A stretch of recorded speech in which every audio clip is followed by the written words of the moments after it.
Hello everyone, Bagat here, and we are back once more for more coverage of that World Cup. I am still with Rubersmoon. Rubersmoon, are you still with us? Hey man, I'm still here.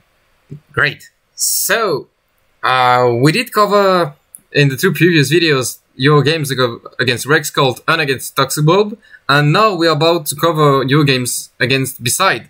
So Bside, did you fear that opponent? Were you afraid of him? Well, so I think he's a great player. He was running Perturabo and a couple others that I can really remember. Vulkan and Vulkan Ahriman, if I'm not wrong. Yes, exactly. So also pretty strong warlords. So I was pretty afraid going into this one, as I know he's a very good player, always top of the lots in Masterclass. So yeah, it was gonna be definitely a trial by fire games here. Yeah, Bside is someone who's often in the top 10 and he's a very good tournament player too, and his warlords are strong in my opinion. But you're telling me you don't like Vulkan, and we'll see how that goes. Alright, so if you guys want to see Rubersmoon's list, please check the previous videos, and especially the first of the threes. Because in the first video we go quickly through these three games. So yeah, here's the first one. It's Nykona against Vulkan. And remember that at that time, crucial choice was the load. No, it's not anymore. So that's why it's here in this deck. This is not cheating. You're not a cheater. I made sure to abuse it here, but legally. Yeah. So here I'm keeping more Dathan because it's mainly my win condition in this matchup.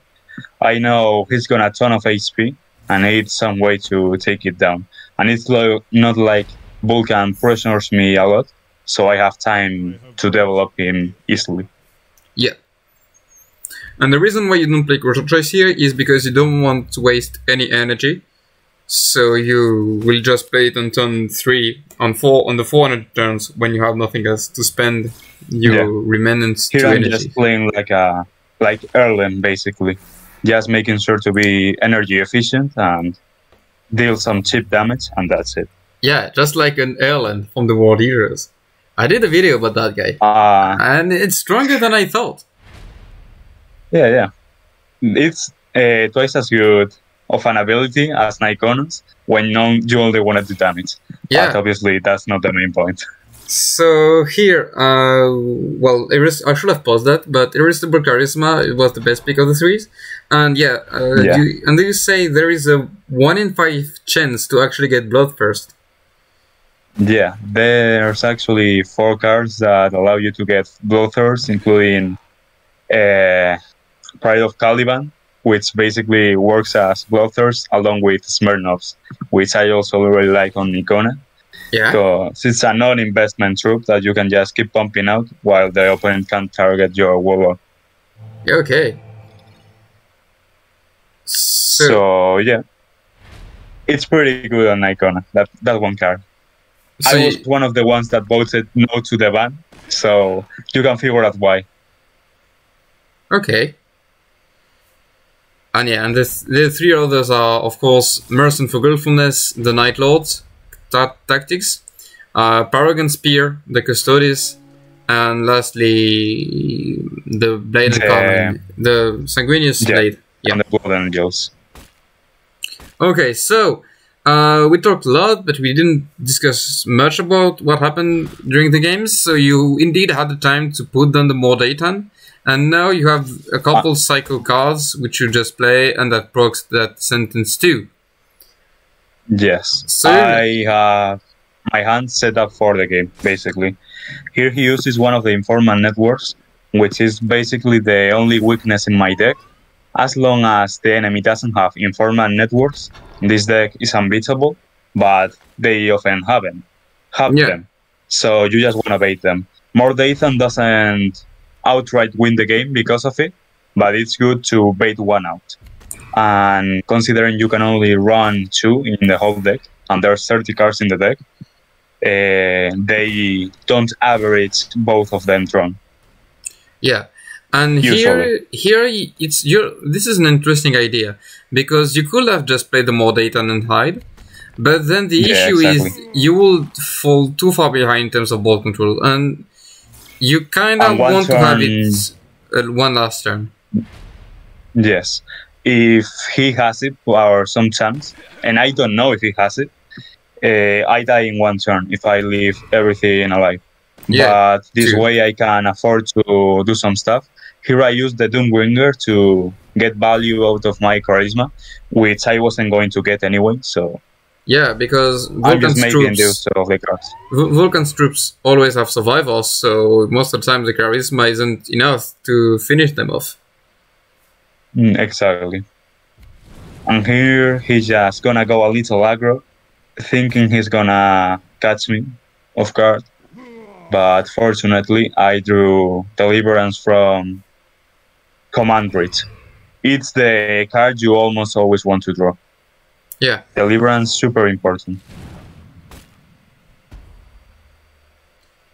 And so... And as you may have seen the turn earlier, I didn't use Lactitio because I know right now he doesn't have anti-self. Well, I'll find out now because he doesn't use it, and he would have used it if he had it. And I don't want to draw it for him, Lactitio, so I'm just not gonna use them from this point on. Yeah, and that ricochet is actually very interesting because if he has the network here, now he can only deal 6 damage to you. But if you hadn't played that, he could have attacked twice with his Borax.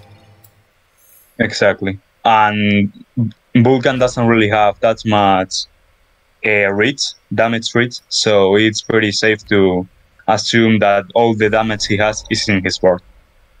Yeah. So here we're just counting, checking if we have lethal, we didn't.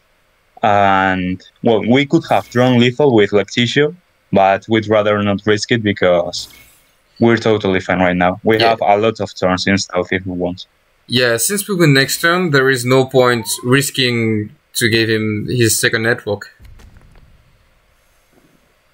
Totally right. And at this point, we're just gonna deal lethal damage and be done with this game. Yeah. So that's... you shoot with that, and the sentence deals the damage after survival procs, and even if it didn't, you will still have 2 more. Alright, so that was game 1. Yeah, this matchup, I believe it's pretty favored for Nykona. The tactics one, I usually play 2 variations, and the tactics one is definitely favored, I can say. Yeah. So, yeah, I guess that if he has the 2 networks to deal with your 2 more data, then you can struggle up a bit to deal the 45 points of damage, but if if just 1 more data sticks on the board, then you're fine. So now you go for Raldoron, and it's interesting, you actually had Host of Angels in your hand, and you decide to not keep it. Yes, it's a card that I'm not really sure is gonna give me the win, because he's got a lot of answers for it, especially if he gives the counter-attack, so I just can't bank on it. I'd rather play the early game instead of banking on a safe late game. Okay, yeah. So that's mainly why. And you want him to use that counter-attack as early as possible. Yes, we're gonna try to bait it with 3 and 1 HP troops. Let's see if he bites the bait. Let's see. So here he decides not to shoot you, which is interesting because he doesn't want you to spam those fortresses. And I don't think it's, because he was able to spend all of his energy. If he ended up with, like, say 2 energy, then I'm not that sure. But he had 3 cards to play, so that works just well. So here you want to take advantage of your warlord ability, and also you notice that this thing is a pain to him, so you want to heal it. You don't always want to heal your face against Perturabo. It's also about killing him, so in order to kill him you need some troops to be alive. Yes, and it can keep him busy. Maybe he uses burn on the troops. Yeah, it's important to sometimes. And anyways, I'm at a really safe spot right now, and maybe I can snowball with an extra troop advantage. Yeah, and also one quick note here. You really want to draw as Raldoron because Blood Angels have a lot of burst and you need to dig for it.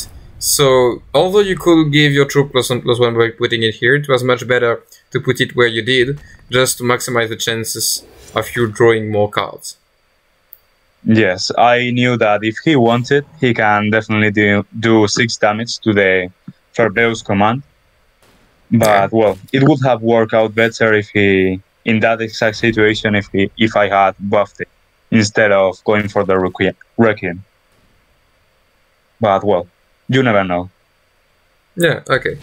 And now the problem you have here is he still has his counter attack. Exactly. I wasn't able to bait it out, so I'm just playing 7 damage. 7 energy, keeping busy for a turn. That's it. Yeah. But at least it's not a turn he can use to kill you, so might as well take it. Also, I'm reducing Spear. This is a matchup where you are actually completely happy on using them on a barricade or on a 2-2 squad. So yeah, it's fine to have them. Yeah, they're not completely useless.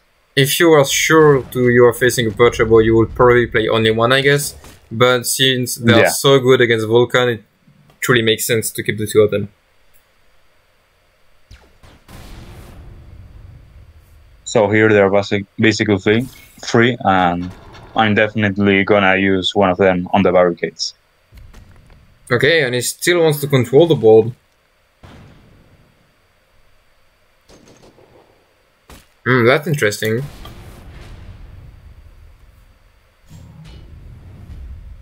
I'm not sure what was better, but I think both were okay.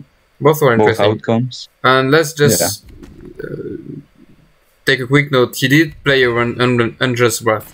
So he saw you haven't played your tactic generated by Arcane of Wisdom yet. So he decides to put everything on the same side of the board, and also he protects his barricades with that. So it was a very smart play for him. Yeah, very good play by him. Exactly. So at this point, I can look at my hand and notice I'm completely out of fuel for the troops, but I drew all the burn instead. So we're hoping to kill him in a turn with the burn damage. And you kinda need to. Right now. You kinda need to, because he can completely kill you the next turn with control, or even Work and Ruin and Precision Bombardment. He has enough energy to do that. So yeah, you really needed to draw that last thing. I mean, you could heal with the Ecatres, but you are still in a very bad spot if you don't draw that damage. 15 HP isn't all that much against Perturabo.